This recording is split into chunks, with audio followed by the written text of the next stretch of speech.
Paula with Hillbilly Orchids. I want to let y'all know that my channel is sponsored by the Orchid Supply Store. It's your one-stop shop for anything you need A to Z orchids.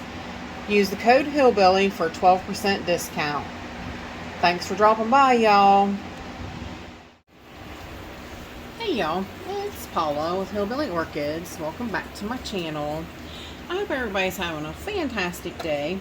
I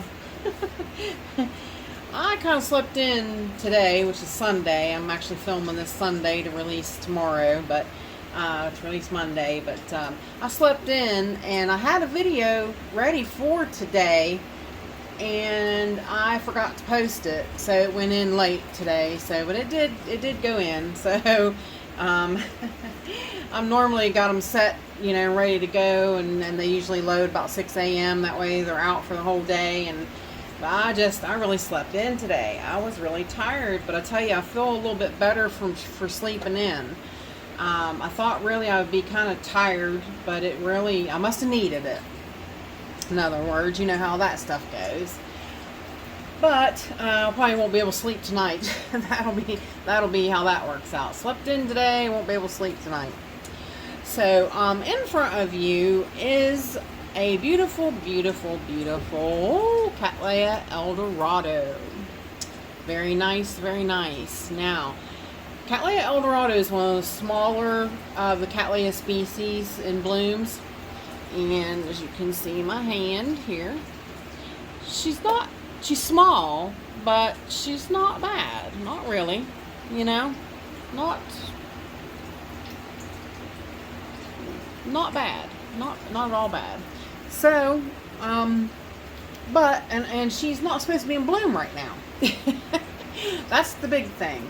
I didn't know a whole lot about eldorado. This one came to me by happenstance that it was actually sold as a flask to Waldorf, and a Perseviliana was bought, but this is what was sold as a Perseviliana, and it was a mix-up with the actual lab of the flasks.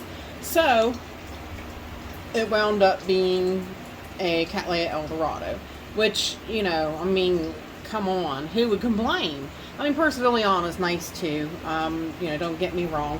And if that's what you wanted when you bought it, that's what you wanted when you bought it. So, at any rate, this is what happened was we got eldorado. And like I said, I don't mind. She smells very, very, very nicely. Very,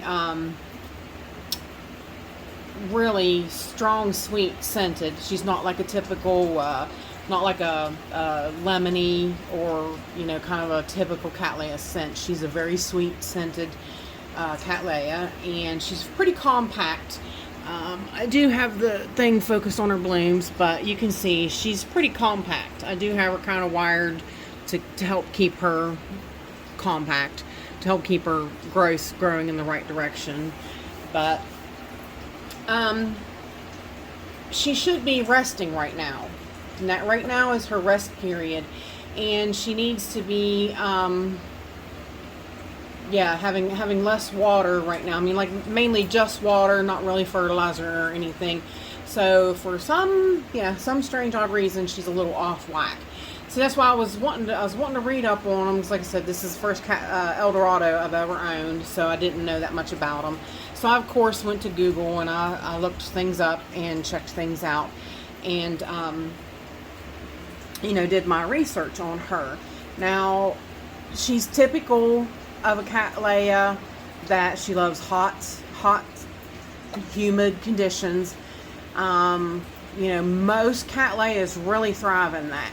The only difference with her is she doesn't really like lower temperature drops. She likes to keep around 68, 70-ish, according to what Chadwick. Of course, anytime you can go on the internet and you find anything under Chadwick, you can take that with a grain of salt, but you know what they're talking about. That's a good site to always go on to find out information. So if one of the Chadwicks are saying something about Eldorado, then listen. Definitely. Now, she, like I said, she is one that wants hot, humid conditions, which most people can pretty well provide in the summertime, you know, and especially here in West Virginia. You know, in the summertime would be fine. I can give that to her. I have been dropping my temperatures in the grow space now, so I'm gonna have to kind of watch and see how this affects her. You know, she might have to be one that I might sort of have to be a little more specialized care for. Like I said, I'm not. Let me bring it up just a hair so you can see the blooms a little better. There we go. I'm not one. I haven't really done dryer arresters or, you know, anything like that. I have gotten a few, like I've got a dendrobium now that requires dryer arrest. I found out that maxillary tenifolias are ones that are kind of dryer arrests. So yeah, this one is going to have to be one like that. And I have two plants. This one bloomed, the other one didn't. The other one is a little smaller than this one, so it might be next year before it actually puts out blooms. Now, this one, of course, it'll bloom off of any new growth, and they usually only have two per spike. Usually, they're not a big, you know, they're not a big fluffy, mushed together kind of display type Cattleya. Sometimes a lot of those plants, which is it's mostly your hybrids, they wind up, they breed them so much that into different things that they get so big and bulky that the bloom itself can't open. So they kind of just look like they mill together like a big massive plant. So this is a nice species that, you know, kind of, it has good separation, as you can see in its stem. You know, it came up, separated out really nice. The buds, you know, hung over, drooped over very nicely. Did exactly what it was supposed to do. So, you know, as far as this one goes, I mean, she's definitely a keeper. She'll definitely be one that I want to keep in my collection. So I definitely, like I said, I do want to watch that I'm dropping my temperatures cooler than what she would actually like in the winter time. But yeah, so I'm going to have to figure out now. I might go ahead and dry arrest the littler one, see if I can get it swinging back in the right, you know. This one shouldn't bloom until spring into summer. So she's yeah, she's not in the right time of year, not at all. She's definitely, and I don't even understand why she is that off whack, but it's not like she came from, you know, different hemisphere or anything. She's, you know, she's been here. She come from Waldor's, and she shouldn't have, unless it was just because of the fact that, you know, I kept the grow space so warm and everything, that this year is the reason I'm changing things up. So, but basically that's about it that you need to know about her. Like I said, she's a really nice compact plant. She doesn't take up a lot of space.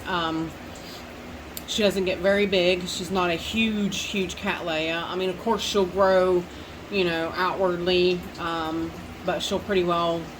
This is about what you see. You know, they're not really, you know, not really big leafed, not really big caned. Their canes are relatively, you know, relatively on the small side.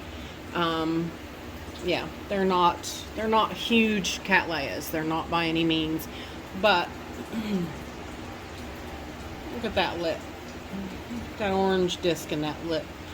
Really something. Really something. And see, just bringing her right there, I can smell her so easily. She's so scented. Smells so great. Now I did read on there too that you know, that they have the different lavender types, which is this type here. The Alba form is pretty rare of an Eldorado. So if you ever can get your hands on an Alba type, that would be one to definitely sink your teeth into and have, and would probably be nice for any collection. But yeah, look at that, how her nose comes down.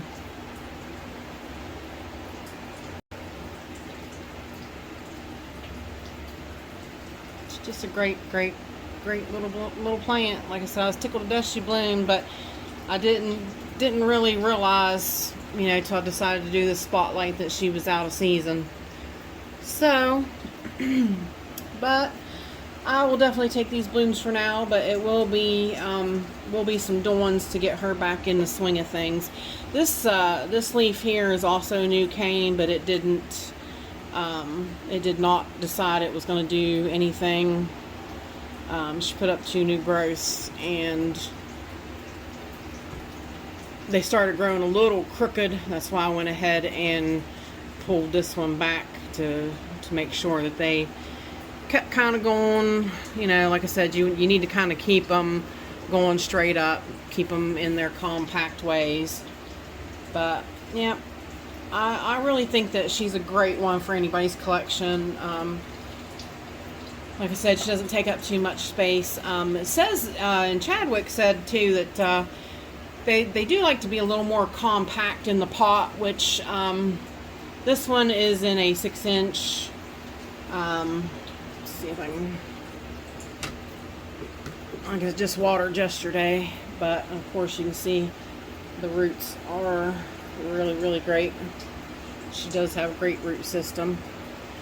Lots of nice growing root tips and such. But yeah, she does really good. But where was I going with that? Oh, it said they do like to be a little snug, like in the root area. They suggested just a 4-inch clay pot, which I don't do clay, but I will probably not go ever any more than that with this one. I'll probably try to always keep it in a 6-inch or under. The other one's actually in a 4.5, like regular Phalaenopsis size type pot, so it's relatively in a small pot as well. But yeah, they claim that you know, keeping them a little tight packed in the root department is best. It helps with, you know, keeping them doing what they're supposed to be doing, keeping them, you know, prime and ready to go. So that's pretty much so about it. Yeah, that's about the main touches on her. That's why I said she comes from the really hot, you know, Brazilian rainforests and everything, and they don't usually get too cold there ever. Usually, if 68's probably pushing it, it really probably does only stay about 70 there. So, but there you guys go. The beautiful Cattleya eldorado, who shouldn't be here right now, but she is. And I'll take it. I will take it. Wish we had smell-o-vision so that you could smell her. But, well, there you guys go. There's the Eldorado spotlight. So, with that said, I appreciate all you beautiful, wonderful people stopping by and hanging out with me. And bye for now, y'all. Till we meet again.